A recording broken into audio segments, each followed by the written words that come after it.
श्री स्वामी समर्थ. सर्व माझ्या गोडताईंचं मैत्रिणींचं अगदी मनापासून स्वागत. तर आज महाशिवरात्रीचा उपवास सोडण्यासाठी मी बनवलं होतं छान असं फोडणीचं वरण,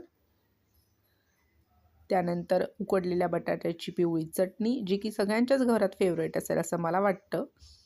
त्यानंतर बनवला होता पांढरा शुभ्र असा भात, तांदळाची खीर आणि मऊसूत अशा घडीच्या चपात्या. चॅनलवर नवीन असाल, व्हिडिओ पहिल्यांदा बघत असाल तर प्लीज सबस्क्राईब करा, लाईक, शेअर अँड कमेंट. तो भेटूया नेक्स्ट व्हिडिओमध्ये. तोपर्यंत सर्वांना बाय.